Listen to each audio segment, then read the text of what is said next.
But Grissom wasn't the only Apollo critic to meet with a suspicious and untimely death.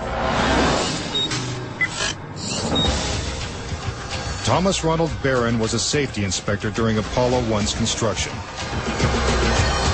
After the fire, Barron testified before Congress that the Apollo program was in such disarray that the United States would never make it to the moon. He claimed his opinions made him a target. Has there been any pressure on you by NASA? Nothing. We were, my wife and I were somewhat harassed at home when the first thing broke some time back, but it's gone away now. As part of his testimony, Barron submitted a 500-page report detailing his findings. There was a real fear that the program could be stopped dead in its tracks. Then exactly 1 week after he testified, Barron's car was struck by a train. Barron, his wife, and stepdaughter were killed instantly. I believe that Thomas Ronald Barron was murdered because he had the truth to tell about the Apollo project. Barron's report mysteriously disappeared, and to this day, it has never been found. But the Apollo program continued, and so did the string of untimely deaths. Between 1964 and 1967, a total of 10 astronauts lost their lives in freak accidents. These deaths accounted for an astonishing 15% of NASA's astronaut corps. To keep something that's alive wrapped up and covered over, you've got to eliminate all the people that can talk about it. Could the government have gone this far to pull off such an elaborate hoax? NASA says it's impossible. There were probably 250,000 people who were directly involved in the Apollo program, and another 500,000 people beyond that. 750,000 people can't keep a secret like that. That's just not going to happen. But Bart Sabrell insists that most NASA employees knew nothing of the deception. Very few people at NASA knew. The thing is so departmentalized. You got the person building the bolts in Houston, or doing this in Seattle, or doing this in Florida. No one knows the full picture. So, you had no one seeing the full picture of anything except a handful of people. If the conspiracy theorists are right, and only a few people knew the whole story, then the truth may remain buried forever. When we return, could the astronauts have survived the deadly radiation of space? Getting them past the radiation belt would have been impossible. And a Russian cosmonaut breaks his silence when conspiracy theory returns.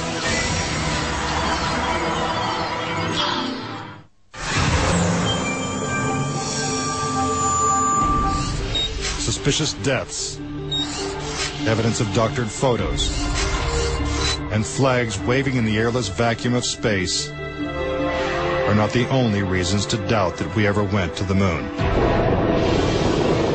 Some say the astronauts could never even have survived the trip. The reason why they couldn't go to the moon is because of a phenomenon that few people know about called the Van Allen radiation belts. 500 miles above the Earth, these bands of intense radiation surround our planet and are thousands of miles thick.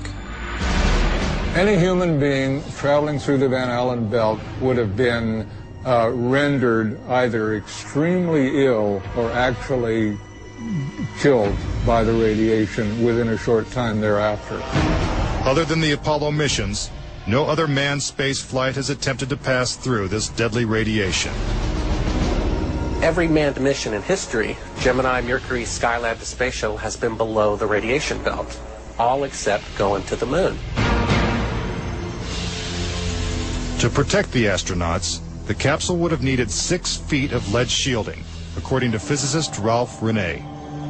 Obviously, the only shielding they had was the literally paper-thin outer hull of aluminum, and their suits consisting of glass fiber, some aluminum fibers, and silicon rubber. It's very interesting concerning radiation that the astronauts were protected by a thin film of aluminum when here on Earth they put a lead shield on us when they take a dental x-ray.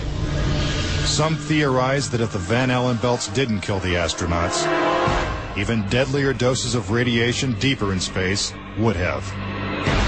Violent explosions in the sun called magnetic storms flood space with intense radioactivity. A magnetic storm will come along, and that can increase the intensity of the radiation belts by maybe 1,000 times above what it was before. According to Renee, the Apollo 16 mission coincided with one of the sun's most intense storms ever recorded. Around the rotating sun came this immense flare, the biggest one of the 20th century. It went on for 3 or 4 days. All the while it's slowly rotating around. Although the effects of radiation are horrific, ranging from hair loss to cancer to death, the solar flares had no adverse effect on the Apollo 16 crew.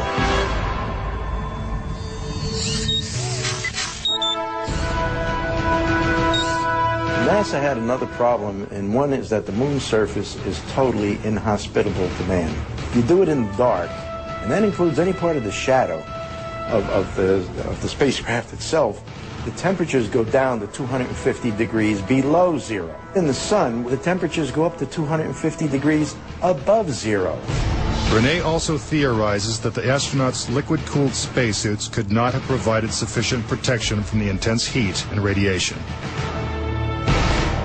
But NASA maintains that this hypothesis is wrong.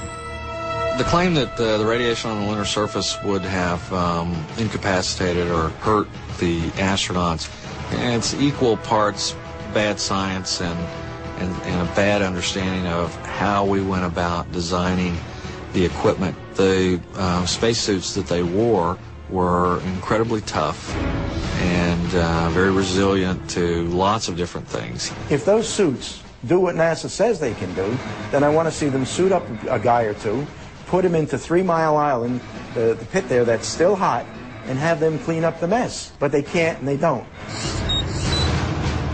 The fact remains that no Apollo astronaut has ever suffered a serious illness from a trip to the moon.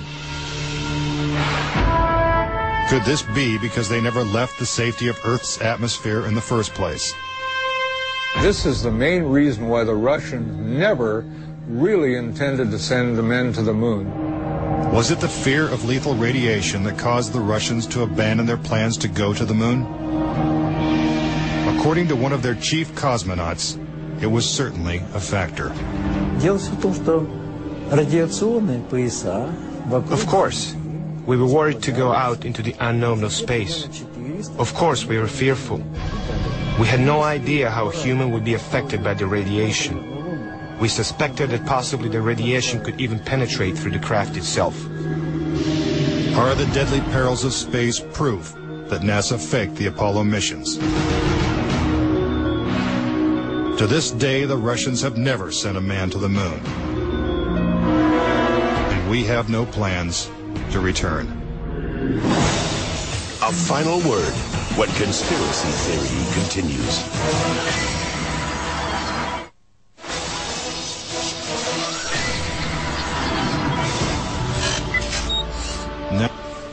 Various theories and explanations. Do you believe it's possible for our government to perpetrate such an incredible hoax?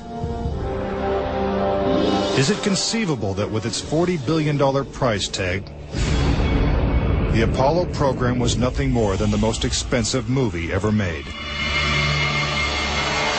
It is my personal belief, and I totally believe this after all the years of research I've done on this, that NASA never landed a man on the moon. I would say that anybody who believes that we did not go to the moon is an absolute nut. Anyone that wants to call me a kook or a nut or a crackpot, they're welcome to do that, but they're also welcome to go examine the evidence, which is everywhere. Bottom line, the United States went to the moon in the 1960s and the 1970s. End of story. Is there any way to put this controversy to rest once and for all? The only thing the experts agree upon is that the answer is 250,000 miles away. If NASA truly landed on the moon, remnants of the 6 successful Apollo missions would have been left behind. The base structures of the LEMs, the abandoned lunar rovers. Even the American flags would still be standing at each landing site.